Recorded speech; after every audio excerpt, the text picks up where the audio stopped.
Hello students, welcome back to the channel. Students, Telangana PECET 2025 ఏదైతే exam ఉందో, scheme ఏదైతే ఉందో, దీనికి సంబంధించి మనం ఇక్కడ కొంత ఇన్ఫర్మేషన్ అయితే మాట్లాడుకుందాం, చూద్దాం.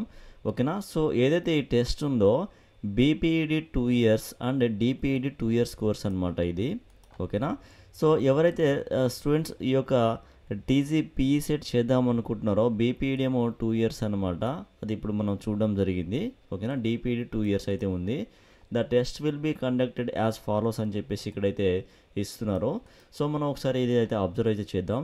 సో ఫిజికల్ ఎఫిషియన్సీ టెస్ట్ అనేది 100 మార్క్స్కి అయితే ఉంటుందన్నమాట.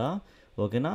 సో ఇక్కడ ఏదైతే ఈవెంట్ ఉందో ఫర్ మెన్ క్యాండిడేట్స్ అని చెప్పేసి, ఫర్ ఉమెన్ క్యాండిడేట్స్ అని చెప్పేసి ఇచ్చారు. సో కంపల్సరీ ఈవెంట్ అనమాట ఇది, ఆప్షన్ అయితే ఏం లేదు. ఓకేనా? 100 మీటర్ రన్ వచ్చేసరికి మనకు 100 మార్క్స్ అయితే ఉంది. అలానే 800 మీటర్స్ రన్ వచ్చేసరికి 100 మార్క్స్ అయితే ఉంది. తర్వాత పుట్టింగ్ ద షాట్ అని చెప్పేసి 6 కేజెస్ ఏదైతే ఉందో ఇది 100 మార్క్స్ అయితే ఉంది. Long jump and high jump అనేది 100 మార్క్స్కి అయితే ఉందన్నమాట. ఇది కంపల్సరీ ఈవెంట్ అయితే ఇది. సో ఎవరైతే మీరు ఈ యొక్క ఈ తెలంగాణ పీఈసెట్ 2025కి సంబంధించి మీరు ఈ యొక్క టెస్ట్కి అటెండ్ అవుదాం అనుకుంటున్నారో, మీరైతే ప్రాక్టీస్ అయితే చేయాల్సి ఉంటుంది.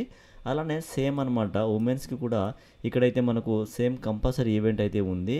సో ఇక్కడ 100 మీటర్స్ రన్ వచ్చేసరికి 100 మార్క్స్ అయితే ఉంది. సో 400 మీటర్ రన్ వచ్చేసరికి 100 మార్క్స్ అయితే ఉంది. పుట్టింగ్ ద షాట్ 4 కేఎస్ అయితే 100 మార్క్స్ అయితే ఉంది.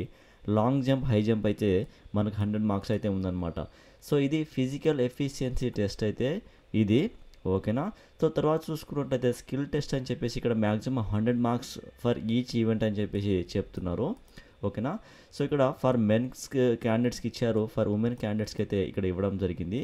సో ఇక్కడ ఏదైతే ఉందో, ఇక్కడ మనకు కనిపిస్తున్నటువంటి ఈవెంట్ ఏదైతే ఉందో, ఇందులో ఏదో ఒక ఈవెంట్ అయితే సెలెక్ట్ చేసుకోవాలి. ఇక్కడ ఇచ్చారు చూడండి, సెలెక్ట్ ఎనీ వన్ స్పోర్ట్ అని చెప్పేసి ఇస్తున్నారు అనమాట. సో ఇక్కడ ఉన్నటువంటి స్పోర్ట్లో మీరు ఏదో ఒకటి చూస్ అయితే చేసుకోవాల్సి ఉంటుంది, అది మెన్ అయినా ఉమెన్ అయినా. ఓకేనా? సో అక్కడ అలానే ఇక్కడ నోట్ ఇచ్చారు ఒకటి, ప్రెగ్నెంట్ ఉమెన్ ఎవరైతే ఉన్నారో, ప్రెగ్నెంట్ ఉమెన్ ఎవరైతే ఉన్నారో, సో ఫిజికల్ ఎఫిషియన్సీ టెస్ట్కి పర్మిషన్ లేదని చెప్పేసి చెప్తున్నారు అనమాట. మిమ్మల్ని పర్మిట్ చేయరని చెప్పేసి ఇక్కడైతే ఇవ్వడం జరిగింది.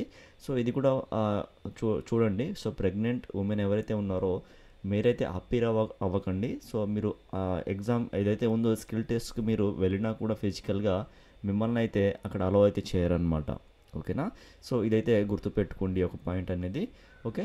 సో ఈ విధంగా మనకు స్కిల్ టెస్ట్ అనేది ఇక్కడ మీరు చూడడం జరిగింది. తర్వాత ఫిజికల్ ఎఫిషియన్సీ టెస్ట్ కూడా ఇక్కడ ఉందన్నమాట. మీరు దీనికి సంబంధించి డైలీ కూడా మీరు ప్రాక్టీస్ చేయాల్సి ఉంటుంది. సో ఓకేనా? సో మీకు ఏమైనా డౌట్స్ ఉన్నట్లయితే కామెంట్లో మెన్షన్ చేయండి, నేను మీకు ఫర్దర్గా రిప్లై అయితే ఇస్తాను. ఓకేనా స్టూడెంట్స్? Thank you.